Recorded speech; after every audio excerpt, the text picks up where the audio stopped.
Hapana. Mbona unapiga wewe mama hivyo? Mbona nakupiga? Mama, mbona nakupiga? Wewe ni bwanako. Ukimua. Alikuwa bwanako. Ndio maana anakupiga kama umbwa. Mbona anapiga huyo kama umbwa? Mbona anampiga kama umbwa na ule mke wake? Shida ni gani? Hapo wapi? Sawa, unataka kumpeleka hospitali gani? Nipatie na basi mtumie pesa uende ukachukue taksi. Wewe unafanya mimi hapana nile kwa kuongea tusolve ule bibi yake hiyo kupiga hiyo.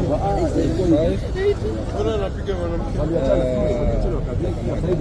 Uachane si shida lakini akiumia. Lakini wewe mbona anapiga mwanamke na nyinyi mna support hivyo? Mimi si support yote. Simuuliza mimi na support yote. Mbona mwezi msaidia nyinyi wanaume mnaona mwanamke anapigwa na mko hapa? Hakuna baba. Mimi nilikuwa hapa tukiongea hapa tunajili pesa ngapi nataka mtu. Nimekuwa hapa nilikuwa hivyo. Tunaongea kidogo washanikuwa maenda huko. Sawa madam. Nimekuwekea 1500 chukua taxi. Turuvoni. Kimbisha mtoto hospitali. Huyo jamaa si yako, kwa hiyo hayako huko kwa walevi. hayako kwa lori. Weke kwa lori, anapiga mama. Anataka kuua bibi yake. Stop. Enda upeleke mtoto hospitali. Ukifika Mama Lucy, wapatie kadi waambie Mosiria ndiye amekutuma. Sawa? Uko na namba ya simu, chukua hii namba pia ukifika umpigie mwambie nimekutuma. Nakusaidia nasi cover. Chukua hii namba ya simu. Huyo jamaa ama nakutext hiyo namba. Sawa. Kimbia upeleka mtoto nyumbani, hawa watu wanaweza kuua hapa. Sawa, nimekutumia namba ya simu ya Mama Lucy, ukifika wapatie waambie nimekutumia. Nimekupatia namba wakusaidie mtoto ahudumiwe. Hata huu ambao kuangalie. Uangalie kama uangaliwe. Amemweka teke mpaka kanguka huko. Bunge, ladies and gentlemen, welcome back to BAV. This is Bunge Audio Visual, the place where we get to give you updates not only in Kenya but across the globe as well. So I'd like to welcome you back to another episode. You've seen the video, and today I'm going to talk about the hero in Kayole. That is Geoffrey Mosiria's act of kindness that you've seen in the video.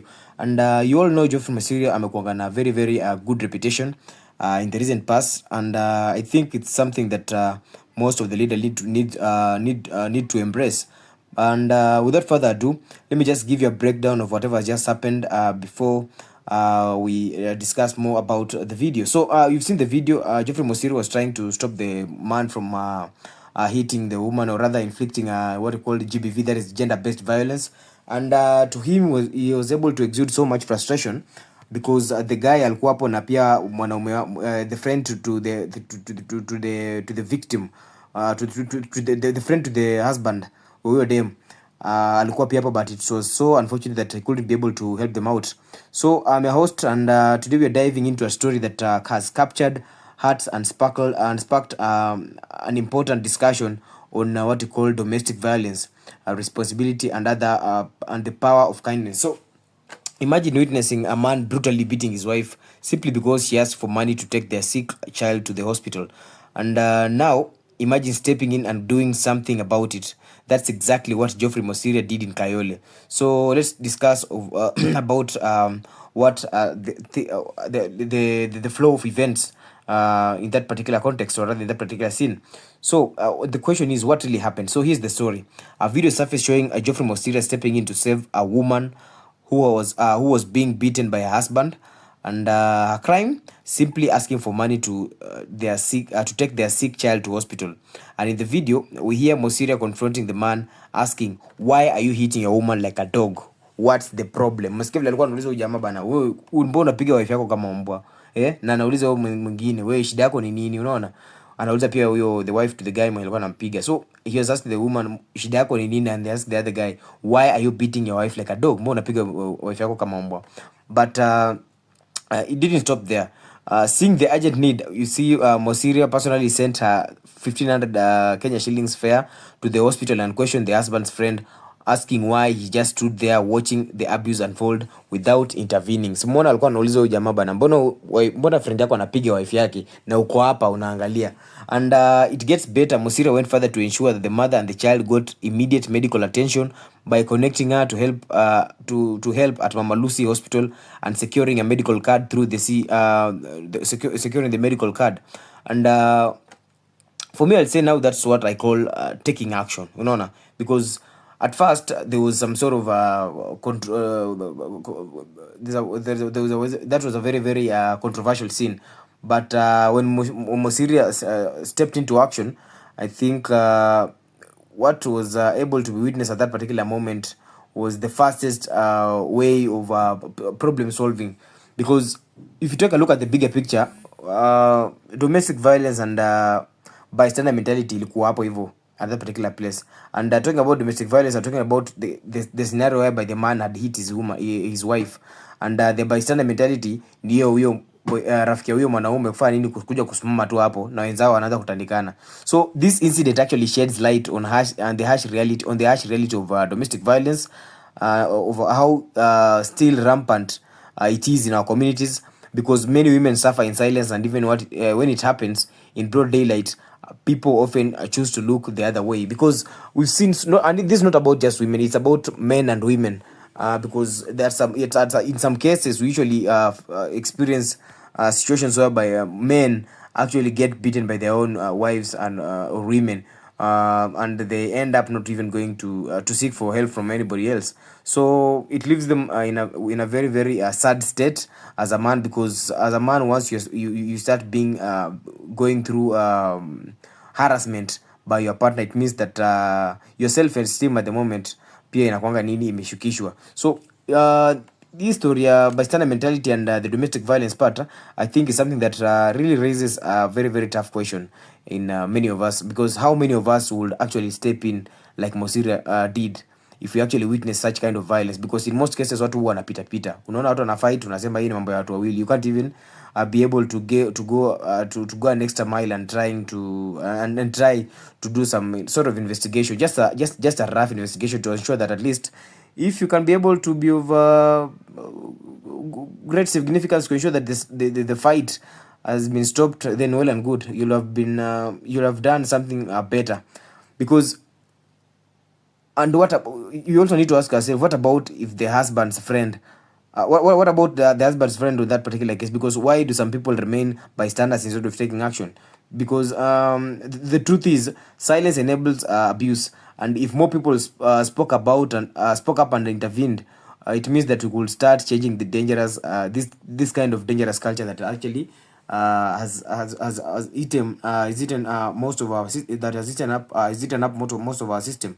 So let us talk about the importance of accountability and support, because we need to ask ourselves at the same time, what role do we play in preventing domestic violence? Because number one, men holding other men accountable is something that is supposed to be done each and every time on earth. Because if you see your friend abusing their partner, you're not just supposed to stand there. You need to challenge them and call them out, encourage them to actually conduct themselves in a matter that would easily solve that kind of problem, instead of using brute force. Then number two, apart from men holding the other men accountable, we also need to ensure that it's the community's responsibility to ensure that each and every person operates under a very very conducive environment, to ensure that him or her actually achieves whatever he wants in life. Because it takes a village, not just to raise a child, but to create that kind of safe society that many people have been yearning for. Because let's be more, we need to be very very vigilant and supportive of the victims that actually come out and speak about the kind of problems that they're going through.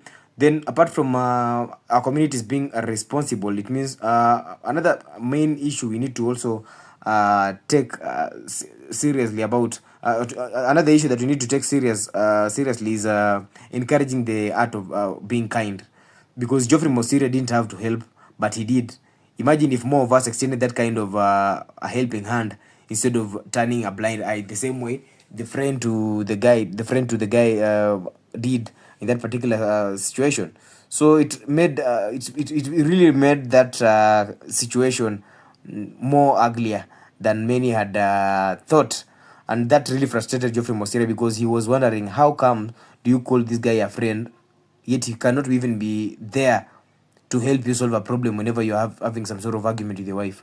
So what I can say is that these stories are a reminder that change starts with us. And I think by the look of Mosiria's intervention, it didn't just help one woman, it was able to send a very, very powerful message that abuse should never be tolerated at all, because everybody, kama nyinyi watu wakubwa mnafaa muongee muelewane. Kama huwezi, if you cannot live by the terms that you've set, both of you, it means that you're not fit to be together. So kila mtu anafaa kwenda njia yake. Yeah, that's kama vitu ni mbaya mmeshinda kuelewana, but kama mnaweza elewana, I think that's good. To me, that's a mature call, and you need to try as much as you can to ensure that anytime a challenge emerges, you can be able to tackle it by the best way possible. So let me leave you with a question. If you witness something similar, will you step in or will you just walk away? So I don't know. Personally, I think I might step in, depending with the severity of the matter. If people are armed, if both parties are armed, mwanamke na mwanamume wako armed na mapanga hapo, I'll not find myself there. Sisi wadanganya, sisi enda hapo kufa just because I'm a good person, na nenda ku ensure that peace ina thrive. Hiyo peace inaweza kuwa mimi, I can find myself resting in peace the following minute, the next minute. But for me, I'll say if people are unarmed and tempers haven't escalated that much, I think it's good. That's the best moment of actually coming in and trying to solve that kind of problem that both parties are actually experiencing. So well, I'll call that the end of today's episode, and let's continue this conversation in the comments and all the social media using the various hashtags zenye zitakuwa nimeweka hapo chini kwa description below. And what I'd like to also say is that I want to give out a huge shout out to Geoffrey Mosiria for his courage and kindness. We need more people like him in the world.